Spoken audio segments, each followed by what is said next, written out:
to LOA Today. I'm Walt Thiessen. With me today is longtime listener, poet laureate, and Taya Master Anne-Marie Young. This is your Daily Dose of Happy. We are so happy you decided to join us today.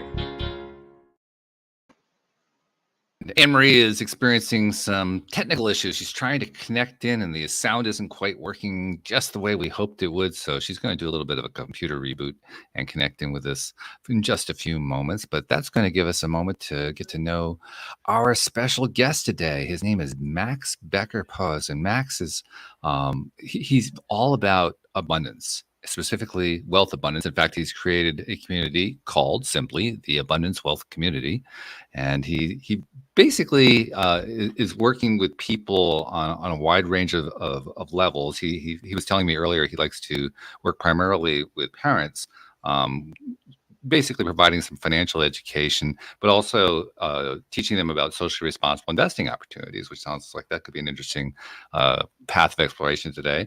And he's also very much about giving back, which of course we love around here. We do that kind of thing all the time. So I think this is going to be a good conversation. So Max, first of all, welcome to the program. How are you doing today?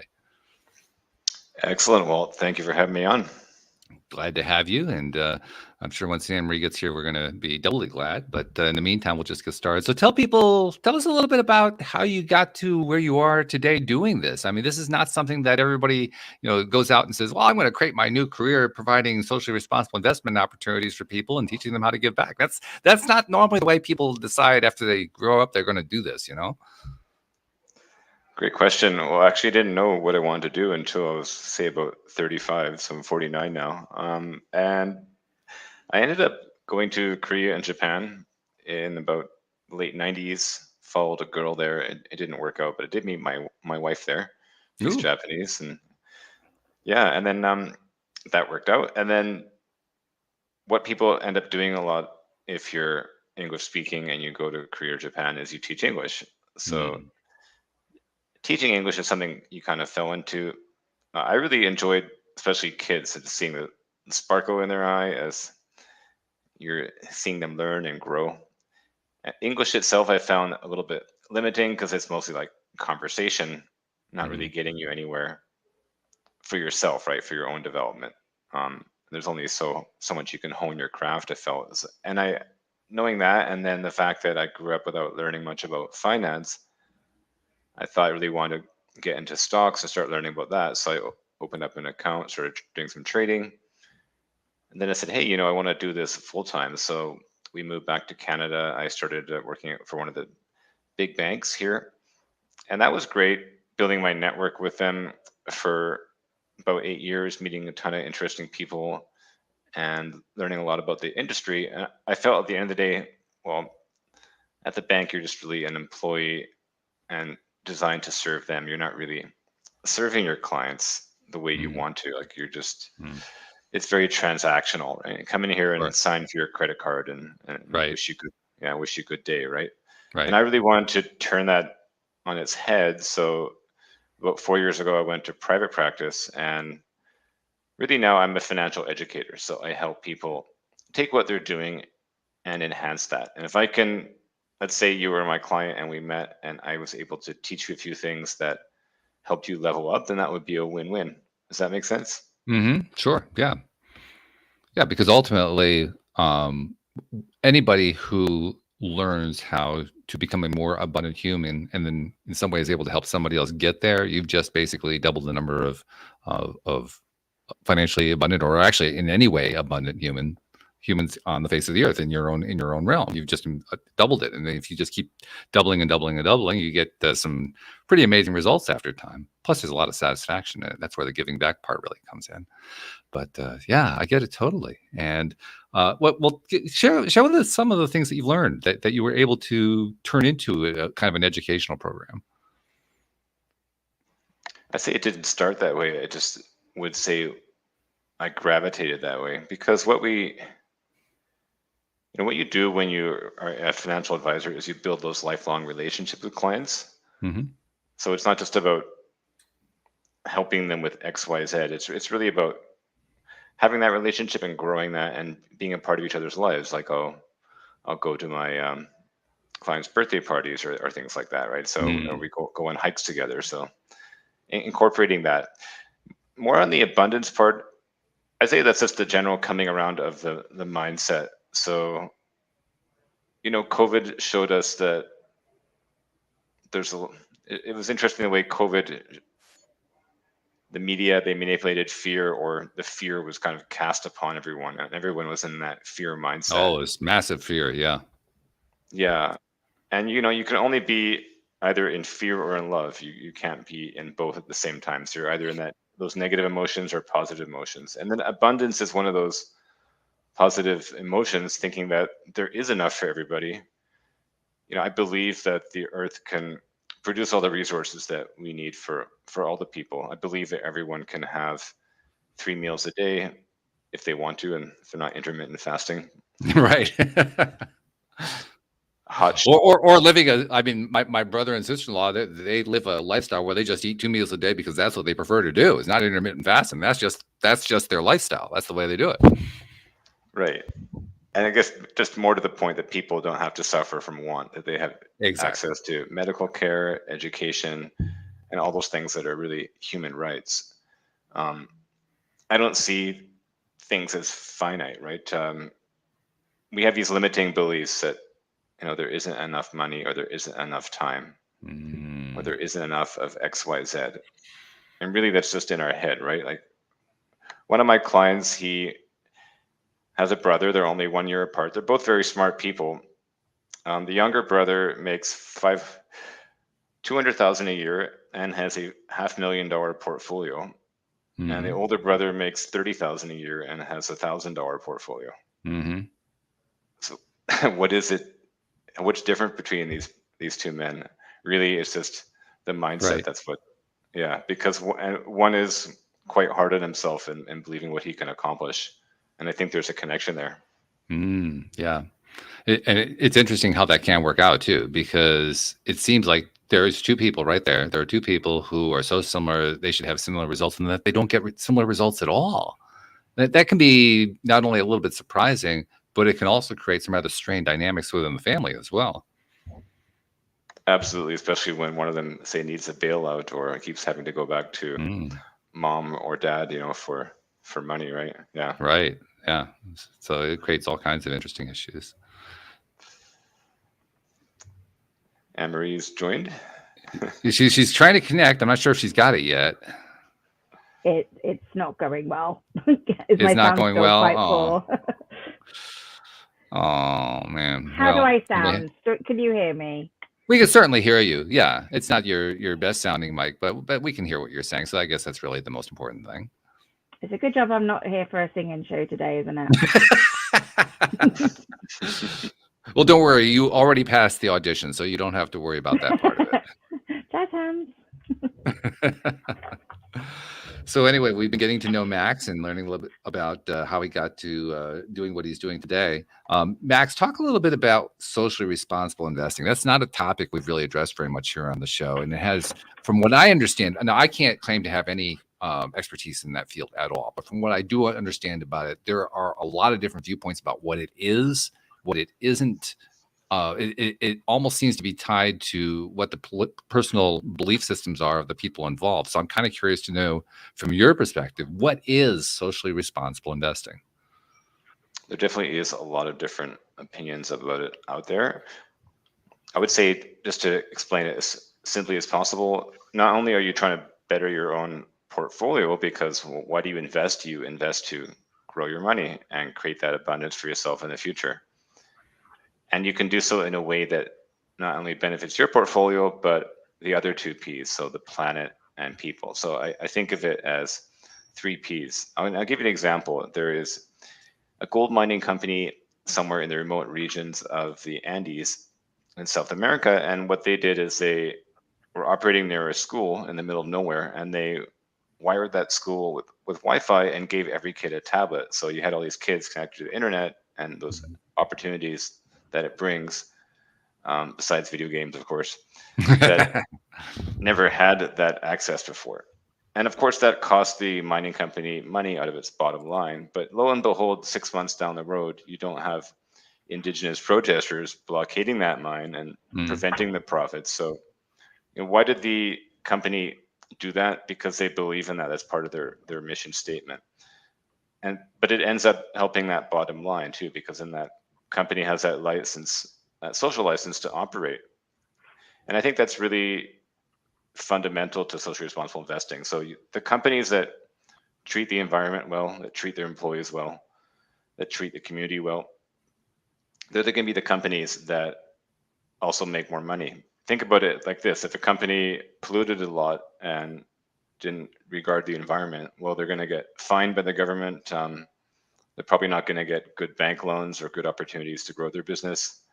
So I would say it really all dovetails together. And people today want something more. When you go to Starbucks, you don't just want a good cup of coffee. You want to know you're helping that farmer in Ecuador get something closer to a living wage.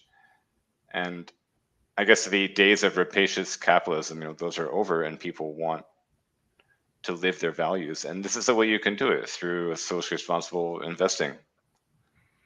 So I presume this plays a major role in the first tier, if you will, the first pillar of your approach to what you do working with people, which is the financial education side. I imagine the two kind of go hand in hand. Am I wrong about that?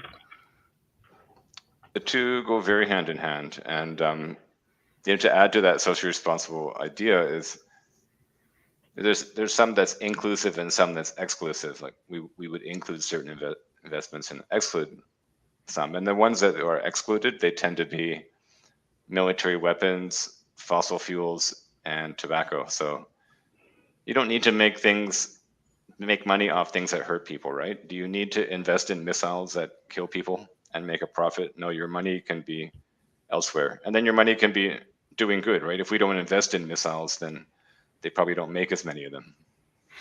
So if I were to take what you're saying and turn it into the way I would think about stuff, it seems to me what you're really saying is you advocate the idea of investing in ventures, in companies, in activities that are in alignment with who you are and what you believe and how you feel about yourself, your life in this world, your interaction with the world itself, with the people that you love, that you focus on, that you give your caring attention to, and that when you combine those things together, you actually create a greater abundance for yourself. Am I reading that right?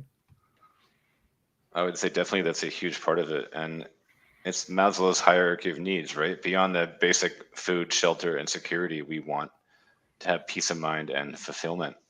We want to be able to sleep well at night. And you can't put a price tag on those things. Yeah, we can try, but it doesn't work very well.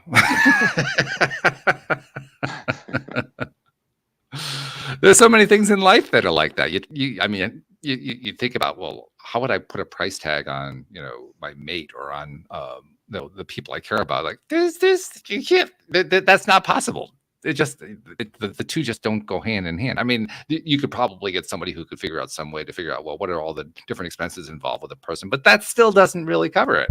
It doesn't really. There's just not a good connector going on there. So yeah, I think it's a fair statement that you really can't put a price tag on so many things in life that we value, and yet we value them. That's why we use that terminology. They're important to us, and knowing ourselves and knowing what we really love, that's foundational. Until you really love yourself and love the people and love the things in your life that are important to you, and know what they are, it's kind of hard to move forward in any way. Really, that's what I found anyway. It's kind of hard to move forward. It's hard to have happiness. I look at the stereotype of the rich, unhappy people in Hollywood, right? They have fame, fortune, they have beauty, they've got everything, and we look up to them. But a lot of them, they don't have marriages that stay together, or they don't have good relationships, and they don't have happiness, right? I mean, I don't want to point any names out, but you can always think of those entertainers that just lived unhappy lives, and so it just shows you that those things themselves are not sufficient for us to be happy and to be fulfilled. I did hear once that you could live in your dream house, but it would only really satisfy you for about a year, because after that you know, you need the real things in life that fulfill you. Right, right. I remember reading this comic when I was a kid. There was an evil wish machine. An evil wish machine. Okay, this is a new one. I'm curious about this one. Well, it twisted your wish around. So a guy got a hold of the wish machine. He said, "I wish I was the richest man in the world," and it teleported him to some distant planet with a huge pile of gold, silver, and jewels on it. But he was by himself, and it's our relationships. He wasn't specific about which world. That's part of the problem. Exactly. Yeah, it twisted around. Yeah. And it's our relationships that bring so much of our happiness, especially as we age and get into that cohort. If you look at elderly people and longevity, it's those people who are long lived, they have great relationships. That's a huge part of our overall health. Yeah, I totally agree with that. I've long advocated the idea that there are two main pieces to having whatever kind of success you're looking for in your life. Doesn't matter what it is. One of them is how you feel about yourself, and two is your relationships. Those two combined together, man, I don't know of anything that tops that. It's just the most important part of life, I think. Yeah, that even gives me goosebumps just listening to it right now, because if you aren't authentic to yourself, then you can't have authentic relationships. Then you don't have that authenticity. And I think that's what drives the feeling of a happiness that people would have, or the rot, if there were any. Does that make sense? Yeah, I think it does. Yeah. Now, you also have mentioned to me, and we haven't really brought it out of you yet on the show, but you mentioned it to me before we got started here, that giving back is important. Tie that in. Where do you see that fitting into this overall life philosophy that you've been laying out for us? I would say growing up, I don't know why still, but I was an angry young man, and I wasn't grateful for the world. And I had plenty in terms of my physical needs. I never wanted for anything. And I don't think I really understood what it was, or still don't understand what it's like to be without. But I definitely have started to feel more grateful the last few years. So I'm wanting to redress that. And so one thing that's a part of my practice is, let's say you were a prospect I was speaking with, and on our introductory call, I would offer a give back to thank you for your time to one of your favorite causes, whether that be sick kids or the food bank or the environment. And that's really a wonderful way to get to know you and your values and what's important to you. And whether or not you become a client, that's my gift that I want to offer. And then I do that for my clients' birthdays as well, because my mom taught me that we have too much stuff. We don't need to have any more stuff. We've all got more than enough material abundance in our lives. So that's a good way to acknowledge someone's birthday, is just do a give back to their favorite cause. And I would just say, a lot of things we just take for granted every day. They're just so fundamental to our happiness. But just the idea that you have mobility, that you can move around and exercise, that you have your health, that you're here for another day on this amazing planet. I think those are things we just don't want to take for granted. And there's a lot of people out there who don't have what you have. So the idea is to share that. That's where the community comes in. When you were talking about the stuff, it reminded me of the late comedian George Carlin, who had this whole comedic routine he did about stuff. And in this routine, he would talk about how there would be, you would look around in your life and you would see all this stuff, and you'd say, wow, we got so much stuff here. We got to unload this stuff. And so you'd have like sales, or you'd give stuff away, and you'd find ways to find new homes for things and so forth. And then you look around, there's nothing there. You say, well, wow, we need some more stuff. And then you have to go out and get some more stuff. It was a really good routine, because it really showed in a very funny way how stuff oriented we are in ways that we don't even necessarily recognize on a day-to-day basis. But that's also part of what it's like to live in a physical world. So I think it kind of makes sense we would be stuff oriented, but still, I don't think we realize just how stuff oriented we are. Right, or stuff oriented, and then not only do you own your stuff, but your stuff owns you. Yeah, right. Anyone who's ever done a move where you had to kind of disperse some stuff so you could, downsize, as the phrase is, that's when you really find out just how much stuff you collected. Like, whoa, where did all this come from? Absolutely. And then you have a clear out, and then realize that the stuff you've got rid of, you actually still need. Yeah, right. I just experienced that today, actually, because Did you? yeah, I did. I don't know. You may remember, Emery. I had a guest on a few weeks back named Tim James, who was telling me about the value of growing your own seedlings into sprouts and incorporating sprouts into your diet. So I'm trying that. I'm building something in my basement, so I'm going to be growing some sprouts down there. Awesome. And one of the things I needed to do is I needed to weigh out a certain quantity of the seeds that I acquired, following the instructions that Tim had given me about, here's how you go about doing it. And I had this little postal scale that I would use to do that. And so I went to look for the scale and I couldn't find it. And of course, as you know, I just moved recently. I moved within the last 6 months, and I was like, where did that go? I need my scale back. Now, could I have predicted that 6 months ago? Absolutely not. But and Don't worry. Well, it'll turn up on Tuesday when you don't need it. Well, and actually, it turned out I didn't really need it. Oh, good. And the reason was the instructions said I needed 9 ounces of this particular seed that I was going to sprout, and the seed came in 1 pound bags, which is 16 ounces. So I just did half a bag and a little bit more, and okay, I'll just go with that. It didn't have to be perfect, right? So as it turned out, I didn't really need that scale after all. It wasn't all that big of a deal. But yeah, this whole thing about stuff gets really quite convoluted. We could probably go off on a deep, a pretty deep tangent on this whole thing about stuff. But I want to bring it back to this service that you provide, because one of the things that's interesting, Max, to me, from my perspective, as I'm looking at your website, is you talk about how you do your work without collecting fees directly from your customers. Talk about why that is and why that's important to you.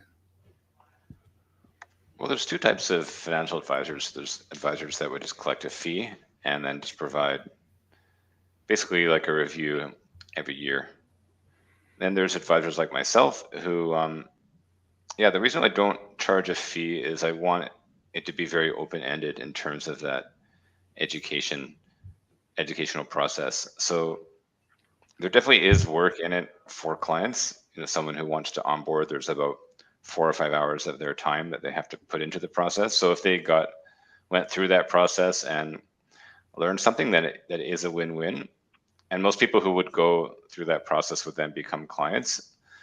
And I wouldn't take actual fee. In terms of how I do get compensated, then when clients start an investment portfolio, then every dollar of their deposits is going straight to growing their portfolio. So it doesn't go to me. And then I would basically get compensated by those financial companies that we're contracted with. So because we work with 10 to 12 different companies, then our incentive is to find the right one for our clients so that we can grow people's portfolio as much as possible. Does that make sense? Yeah, it does. Yeah, sure. Basically, you're being compensated by the investment rather than by the person that you're helping, which that certainly makes sense. But talk a little bit about the investment companies, because you made reference to, I think you said 10 or 12 different companies that you that you in one way or another guide customers to. Talk about those companies. Give us an idea of what that's all about. Well, in Canada, then we work with the different large insurance companies. There's about 15 or 20 of them. I have contracts with about 10 or 12 of them. How I like that compared to what I was doing before is before I worked for the big banks. So then you could only offer that bank's shelf of products. And some of those might have been the best for clients. Some of those might not have been the best because, that's why we have competition, because certain companies can offer certain, I would say, unique qualities on their products that other companies can't offer. So I want to find the best match for my clients' needs. Mm-hmm. And that's why I work with a variety of companies. Yeah. Does that answer your question? Somewhat. I'm still a little bit curious about kind of diving into the details a little bit. But like when you're trying to figure out what a match is for a client, how do you go about doing that? That's really all about the discovery process. So the first thing we actually do once we decide that we're a good fit to work together is really find out all about your needs and everything that drives you. So we'd want to say, understand the Anne-Marie behind the money, because it's not enough just to say that you want to make more money, right? Everybody wants to obviously make more, but what's important is your values, your dreams, your beliefs, your comfort level with risk, borrowing money, all those kind of things. And understanding that helps us build a plan for Anne-Marie so that that will kind of be our compass going forward. And let's say that it was important for you to provide for your family, then, after you were no longer here, then we'd, take a look at that. Maybe you need some coverage, insurance coverage, if you were to pass away untimely, or maybe you want to leave a large legacy for your family or for charity. Or maybe you're just a single person and those things are not really important to you. So maybe you want to enjoy your money earlier and do lots of traveling while you're still younger and healthier. So I would say that informs what the products would be, but we wouldn't know what those products or those companies are until we get to that point where we're really understand and have a good understanding of what you want to achieve. So it really is very specialized to the individual that you're working with. It's not something that there are any broad brushes that you can draw. Exactly. And then I've had people, I had a person told me, I'm shopping around, I've got $1 million to invest. Tell me why I should invest with you, or tell me what products I should have. I said, well, I can't do that until I know you, because you have to go through that process with me. I'm not just going to take your money and invest it. Like, how do I know it's the right thing for you or really what you want? And it's not just based on, obviously you want the best return, but I don't know if still don't know if that's the best product for you. So I want for people to work with me in my business, it has to be the right mindset. You have to be in that growth mindset. You have to be wanting to learn, wanting to improve, and your education will be a big part of it. And it's a two-way street. So we do need to meet each other halfway and both put in effort for that in order to work. So let's talk about that mindset in greater detail. Is the mindset similar from one person to the next, or is the mindset also quite different from one individual to the next? Mindset can be quite different. And then, bless you, Emery. I would say the mindset is quite different. And then I would say that what I'm trying to do is attract people with the same mindset and then, repel people who don't have the same mindset. So if you're not. So in other words, the mindset's in a way that is comparable to your own, that is similar to your own. Exactly, because I mean, we'll look at yourself as a podcast host, and you're only going to want to attract the people that are aligned with you and think in a similar way, and it wouldn't really. Well, that's actually not necessarily true. I've often stated here on the program that I've had guests on the program that kind of rubbed me the wrong way, but I was really glad to have them because I learned so much from them. I actually learn more from the guests that I disagree with than I do from the guests that I agree with, which is kind of an odd thing. All kinds of things. Mainly what it comes down to is everybody has a different perspective on life, on their own lives, on the world, on just about anything you can imagine. And when a perspective of someone else is so different from mine, that's when I have the most opportunities to learn things, because I'm going to, in some way, understand, as well as they can explain it. I'm going to understand what their perspective and start seeing the world the way they see it. And while I might not always agree with, what their preferences are, I'm going to be thinking about things in ways that I haven't thought of before. Why? Because the perspective is so different from my own. And when I think about things in a way that's completely different from what I'm used to, that's when I learn the most. That's when I get the most new information. So I mean, I certainly love when I'm talking with somebody whose perspective is very much in alignment with my own, because, well, wow, that's just like a love fest. It's cool. But I actually do learn more from the ones I disagree with. It's an odd thing. Oh, that makes tons of sense, because you get your perceptions challenged and you open up something that wasn't there before. I guess more for myself is just if you and I are going to be embarking on this journey together, it's going to be a lifelong journey. We're going to go through all those ages and stages. That you get a promotion, you change careers, you buy a home, you get married, you have kids. Um, those are a lot of life events, and if there's not an alignment, if we're rubbing each other the wrong way, it's not. Yeah, it's not the relationship that I want to have. I don't want friction in what I do. And if you just where there tends to be friction is, if we don't agree how things are done, and if you don't like the lovey-dovey mindset, then there's always if you want that transactional piece, then that's what the banks are for. They're ready to do that transaction. And I'm really in that. I'm about the relationship, and I'm like your guide. I'm like your friend. It sounds somewhat similar to what many of the coaches and therapists and so forth who have been on the program have told me, which is that each one of them, especially the good ones, will tell me, I can't be a coach for everybody. There are some people I literally just would not be a good fit for. So my goal is to find out if we're a good fit. And if we are, then I'd be happy to work with the client. And if not, I'd rather redirect that client to somebody else who I think is going to be a better fit for them, for kind of the reasons that you're talking about. There needs to be at least some degree of synergy between, in that case, between the coach and the client. And it sounds like you're kind of saying the same thing between you, the investment counselor, and the client. I would say that's dead on. Yeah, exactly. If we're not the right fit, then somebody would be. And just from a pretty crass example, like McDonald's shouldn't try to appeal to everyone. It's just going to appeal to carnivores and people who want cheap, unhealthy food. Like if your vegan restaurant's not going to appeal to everyone. You can't be everything to everybody, and then when you're running your business, you shouldn't try to be. I'm never going to be an Apple user, and that's fine. I'm happy with that. And they don't attract me. But I think a relationship with money and wealth is something that's very individual. We all have our own little money blocks. So if you've got somebody who's aligned personally, but their whole perspective on wealth is completely different, would you still work with them, or would you sort of just guide them around that mindset that they've got on finance? Exactly, yeah. And actually, that's a great question. So one thing we do ask in our onboarding is, tell us about your relationship with money growing up. What was it like? Was there a lack of money in your household? Was there tension with money? Did you felt that you had enough?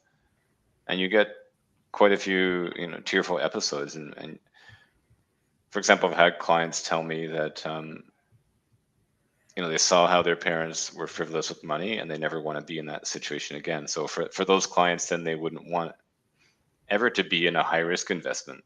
And they might just have lots in savings or CDs or tame things like that, because for those people, an aggressive investment strategy is not the right approach. Does that kind of answer your question? Oh, you're muted. How did that happen? I didn't even press it. Anyway, I sorry. don't know. It just did. It said, well, we're going to wait for a moment, and then we're going to hear from you. It's like, Anne-Marie, your sound is so bad. We're just going to mute you. I just wondered how things were going with people's mindset at the moment around finances, because certainly over in the UK, prices are extortionate, food's going up, petrol, gas, and just housing costs. It's quite a scary situation for a lot of people. How's it over there, and how are you guiding people through that? It's tough. The first thing I do is I listen to people, listen to what's top of mind. And yeah, I listen to that. I empathize with it. I would say really what I try to do is give people hope. Yes. You're young, you're in your 20s or 30s. You've got a lot of years ahead to make this happen. And it's all about whether you believe in yourself, right? There's always going to be tough times in human history and human experience. Absolutely. And if you believe in yourself, you'll get through it. And if you work together with other people, you'll get through it. If you don't believe in yourself, it's going to be that much harder for you. So I try to inject optimism into my clients, give them a sense of hope. And I have a couple clients who work in the movie industry, so I keep in touch with them because right now there's an actor's strike and there's also a writer's strike. Yeah. So Mm. they don't have any work and they're very dispirited. And just trying to help people see that light at the end of the tunnel. I would say there's a lot of coaching I do, what did I read? There's a few famous writers. One of them was Wallace Wattles. Another one was Mhm. his name slipped my mind, but Bob Proctor, yeah. So he talked about the impression of increase. So Mhm. when you talk to people, you want to give them the impression of increase. That means you let them feel and think that they can improve, they can do better.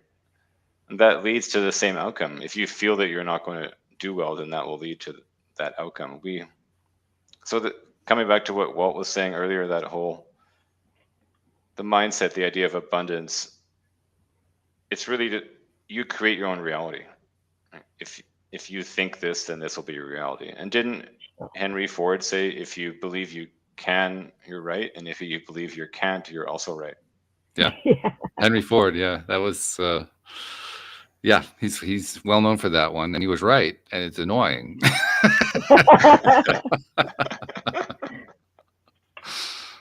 It is, because that means basically we are at the center of our own universe in more ways than we are willing to admit at times. When we're in belief that we're going to get where we want to go, we get where we want to go. When we're in belief that we're not going to get there, we don't get there, and then we wonder why we didn't get there.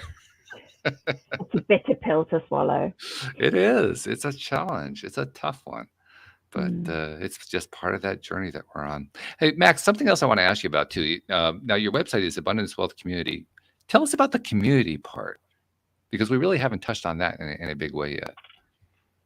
Well, the community part really is the giving back part.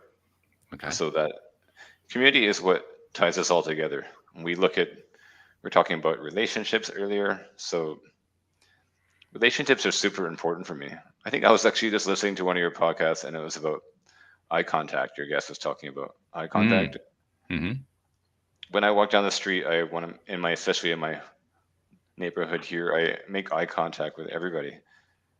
And that's a kind of risk when you do that, right? Because It is. Oh, yeah. you're exposing yourself to that person, right? Yeah. It's a relatively small risk, but that doesn't mean that it doesn't feel like a risk. It does, especially if you're not used to doing it.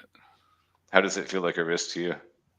It doesn't as much anymore, because I've made it a point to do that regularly, not just to make eye contact, but to greet and hey, how you doing, all that kind of stuff. So after a while, it has gotten to the point where it just feels relatively normal.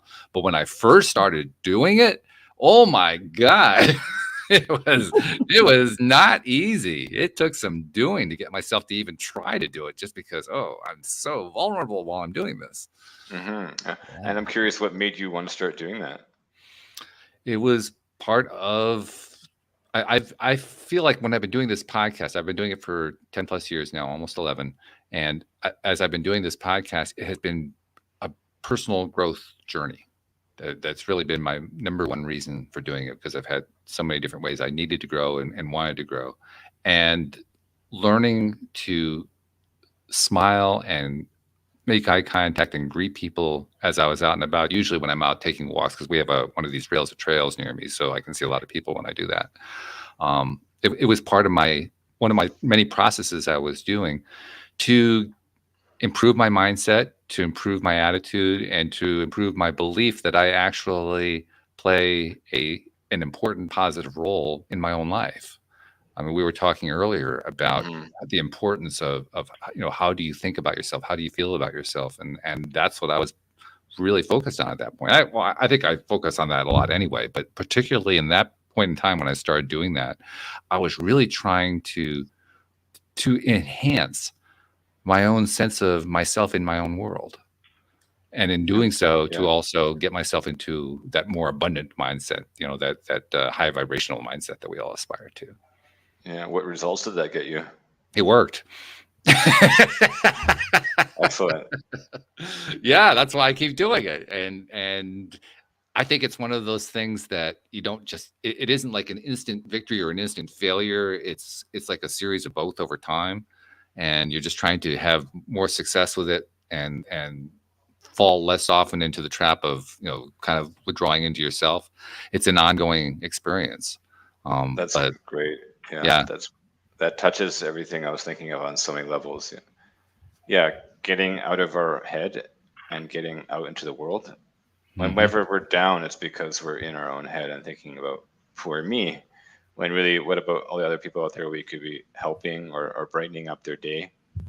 And then in my walk to work, there's a homeless guy who hangs out in the park, and his name's Simon. He's from Ireland. He's been here about 13 years in Vancouver. It's really interesting. He seems like pretty educated and smart, and I'm just so curious about his story. Mm. And he's so polite. He's sure to vacate the park by 8 a.m. to make sure he doesn't impinge on anybody. Mm-hmm. Then there's just the people in the neighborhood you get to know. You get to know the people in the local businesses. I just say, and coming back to that digital age that was also mentioned in your podcast, I think a huge premium can be placed on the value of things like eye contact and shaking hands and being present with people.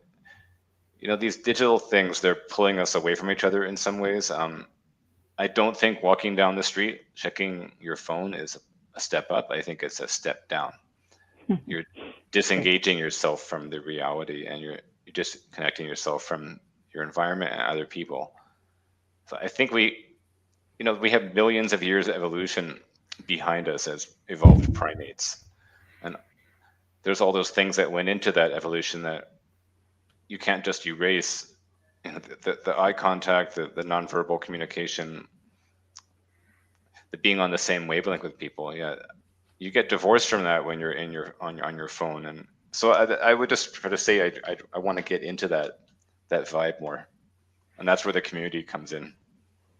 And lately, I've been profiling local businesses on my social media, because local businesses are the heart and soul of our communities, and they bring passion, they bring quality, they bring purpose to what they offer. Mm-hmm. So I love to profile, the local community and see what they're doing for us. Yeah, sure. I get that. And oh, by the way, it's not like the digital world is negative. I mean, heck, it brought us here together to do this show. I love this part. I think it's terrific. Otherwise, Anne-Marie and I wouldn't even know each other because we live so far apart. And we wouldn't get a chance to meet you, Max, because you live in a different country and the other side of the continent. And it's like, it would just, it wouldn't happen. So I love that aspect of it. But by the same token, I think what you're talking about is really accurate. There's something about being in person with other people that digital, I don't think will ever be able to replicate. Even with all the wonderful stuff they're doing with virtual reality, they'll never be able to replicate what it's like to actually feel the presence of someone else in the same relative space that you're in. There's just something about that that's irreplaceable. I completely agree, and it's something that I'm certainly teaching my children, because like my daughter is up one with the phone coming out of school looking at her phone and I'm like, if I see that in your hands and I'm picking your sister up, that phone goes. So because you're right, there's all these people around, all this engagement that could be happening, and I'm certainly also one of those people who will say hello. I have no problem. I chit chat with everybody. I'll go and sit with a stranger in a coffee shop. I really don't mind. I just will talk to anybody, because I just find somebody smile back at me is just something so beautiful. Oh man, you just said some of my favorite words right there. Somebody's smile coming back to you. I love that. I love that. Oh, isn't it though? Yeah. Doesn't it warm your heart?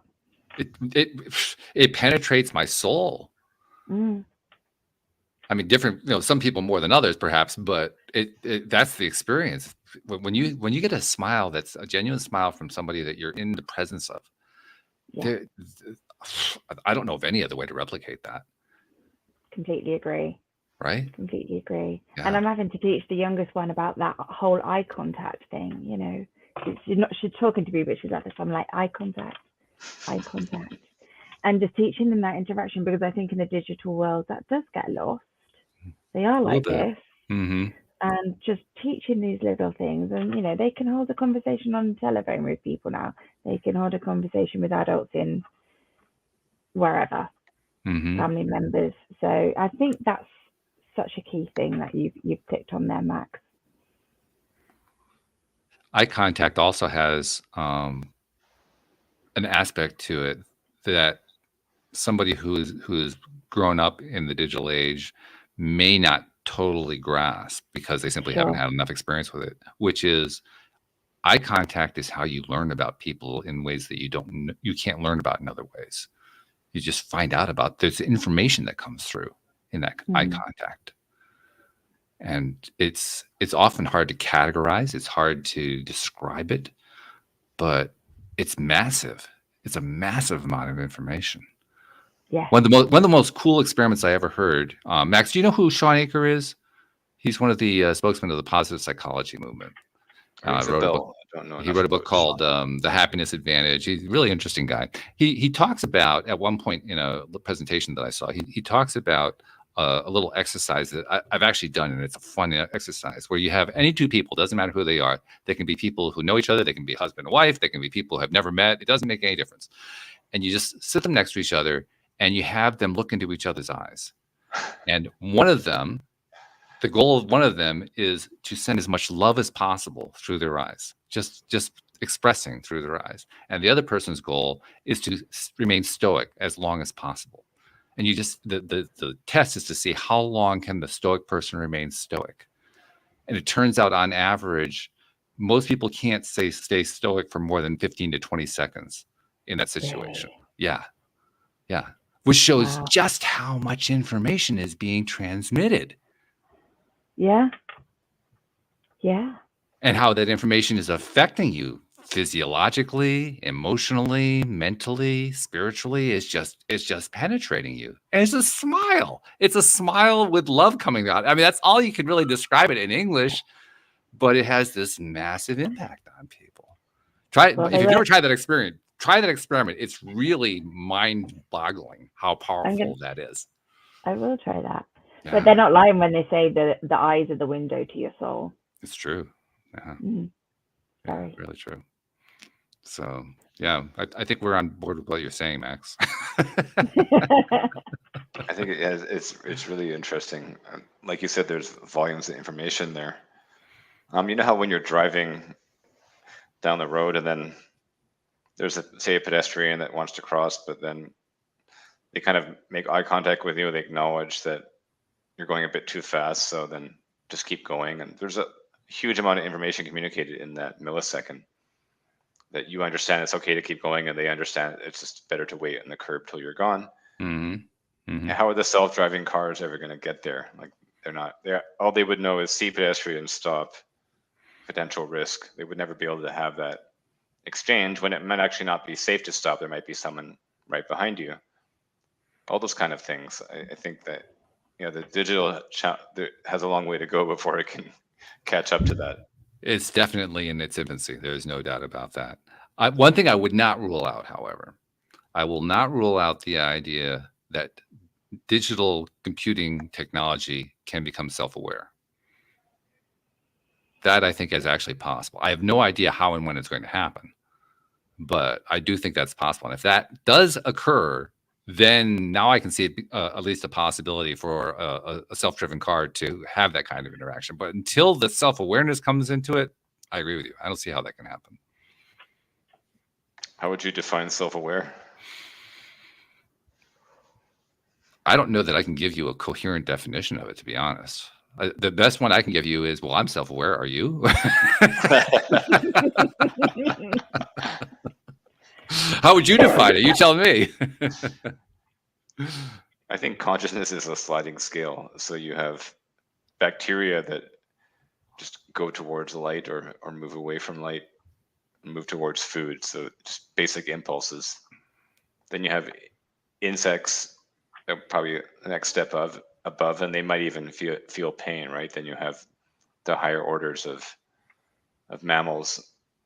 Then you have the animals like our dogs and cats that experience all the emotions that we have, and then we have humans that just are self-aware, self-conscious, and what is the next step? There's probably at least a few more steps beyond that when you're hyper-conscious or hyper-aware. So I don't know if there is I don't think it's an on or off question. I think it's like a question of degrees. Yeah, on or off is a tough way to define it for sure. I used to actually think about it the way you do. I've modified my views since then, because I've come to what I believe to be a true realization that everything is conscious. And to be honest, it still gives me a hard time. Even though I do believe it, it still gives me a hard time, thinking that, well, that rock over there is conscious. Yeah, come on, it's a rock. Yeah, but you know what? I really do believe there's consciousness there. I may not understand the nature of that consciousness, but I believe it's conscious. So, once you've identified in your own belief system, like I have, that everything is conscious, then the question becomes, well, to what degree is conscious self-aware? And that's what, when you asked me the question, well, I don't know the answer to that. I'm self-aware. Are you? That's the best I can come up with. Sounds like a question for the philosophers, right? Well, that's what we do. We do a lot of rabbit holing around here, so that's part of what we do. Yeah, that's true. Something else too that occurs to me is the nature of what you're. Well, hi there. Here's a self-aware creature who's just looking for attention right now. My cat's jumped up on the table and he says, "Why aren't you paying attention to me instead of doing this podcast?" But no, what was I thinking? Oh yes.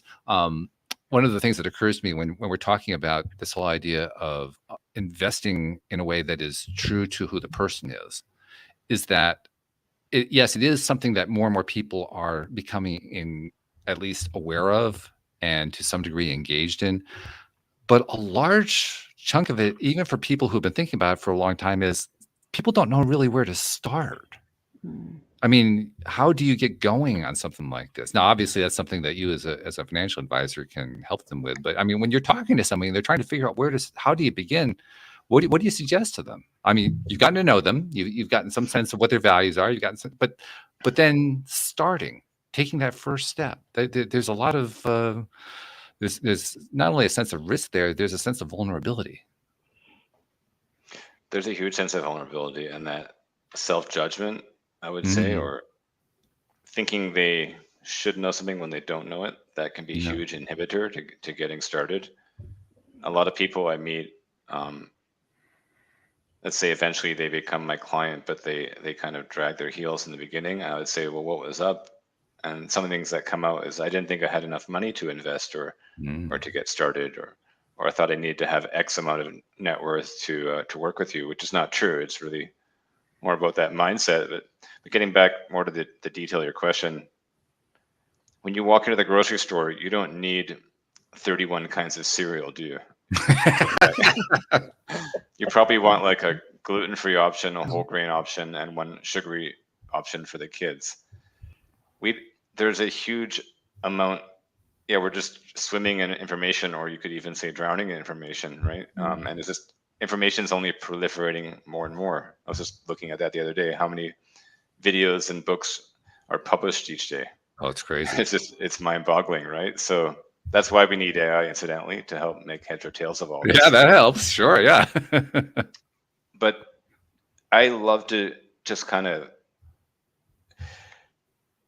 help make it clear. If I can crystallize the whole investment world to like a few decisions. So this is your cash bucket. It's a rainy day bucket. It's what you need for a few months in case your income gets interrupted. But you don't invest this money because you don't want it to go up and down with the market. This is your long-term investment bucket, and this you don't touch for 5 or 10 or 20 years because you need that to work for you long-term. And there's a few stories and anecdotes I tell there. I would just say that, yeah, what I can do is just help simplify that process and cut through a lot of the noise. And I would give my clients 2 or 3 or 3 or 4 options instead of 31 options, because nobody wants to choose from 31 kinds of cereal. And then there's a research that came out called decision fatigue. So every decision you make takes a toll on your brain throughout the course of the day, so that by the end of the day, you don't want to make any more decisions. So if we can reduce some of the decisions you're making and save the energy for the important decisions, and that would be impactful for us. Interesting idea, interesting approach. Basically, be selective about where you're going to be making decisions instead of being captivated by whatever decisions come your way. And being selective about the decisions we make, about the choices that we offer to people too. Mm-hmm. I mean, if you were going to meet your friend, you wouldn't list a whole bunch, 20 restaurants. You would say, do you want to go to the Italian or Japanese today? Kind of like that. Yeah. Okay. My cat is definitely trying to get attention here. So if I start waving out of control, you'll understand why. But we're nearing the end of the hour anyway. One thing I want to do before we complete the hour, though, is I want to get a little more information that we can pass along to listeners, particularly those who maybe they're resonating with what you've been talking about here. Maybe they even want to reach out and see if you could be of help to them. I mean, I know that there are rules that financial planners have to work with. There's licensing and so forth. Are you limited geographically? I mean, to what degree can you help people from around the world? Give us an idea about that. I'm limited personally to the province of BC. Okay. So that's just north of Seattle area. There you have Vancouver. That's where most of us live here. I can help people in Canada through my network of colleagues who have licenses in the different provinces, or same thing as states. I think what might appeal to some of your listeners is just the resources I provide, or the education. So you could follow me on LinkedIn. I love to post content there that could be thought-provoking or help fill in some of the gaps in your knowledge. And I also have a newsletter that you can subscribe to on my site. And that newsletter too just combines a lot of my experience and knowledge, and I try to keep it as fun, fresh, and relatable as possible. So I don't want to, bore people to death with jargon or stock quotes or financial summaries. It's really just a lot of the anecdotes we've been sharing already. If people can relate to a story, then they can understand that concept in finance. Okay, that's good. So yeah, I would say for that, and anyone in BC, then I do offer a financial health assessment, which is a complimentary checkup tool that can set the stage for a phone call. Then we can have an intro chat about how I can help you. So if you are in British Columbia, now you know where to reach out. Well, we'll also include a note. Well, in the show notes, we'll include a link to the website, so it'll make it really easy for them to reach out as well. But yes, now you know where you need to reach out if you're living in British Columbia. So good stuff. Perfect. Hey, Max. One other thing I wanted to share with you. You mentioned earlier the importance of giving back, and I can tell just from Emery and I can both tell that this is just part of your, it's as customary to you as breathing. It's just part of your life. That's what you do. So you do this podcast. I'm sure you do other podcasts. I'm sure you put out your writing. You mentioned the newsletter that you do. And there are a lot of people who are consuming that material that you've never met, you've never seen, you never will meet, you never will see. And I've kind of noticed over the last year, particularly, we don't give a lot of attention to that. And I think we need to, because there's a lot of value being passed along that never gets credited. So on behalf of those people you've never met and you've never seen, I want to thank you for what you've been putting out and what you're continuing to point out, because you're providing real service to real people around the world, and that's important. Oh, thank you for the acknowledgement. Yeah, if I can help brighten someone's day, then that's a success for sure. Mm-hmm. Yeah, I totally agree with that. And Henry, you know what I'm going to ask you next? I always ask you the same question every single time, but what's that one thing that's jumping out at you, that this is the thing that really stood out from today's conversation? I think something for me that stood out for the whole conversation is exactly what Max says, who he works with, that relationship. So it's the importance of relationships with yourself, with your clients, with somebody you're walking past while walking the dog. Just have that interaction and enjoy it and be grateful for it. See, this is one reason I love having Anne-Marie as a co-host, Max. You can just see it right there. That was it, right in that summary. It was perfect. Absolutely perfect. Yeah, great little summary there. I love that. Oh, my goodness. So, Max, thank you again for joining us, and best of luck with all that you're doing. And, man, you're doing some good stuff in the world. But thank you for sharing today. We appreciate it. Thanks. And thank you to our podcast listeners everywhere. We'll see you all next time here on LOA Today. Goodbye, everybody.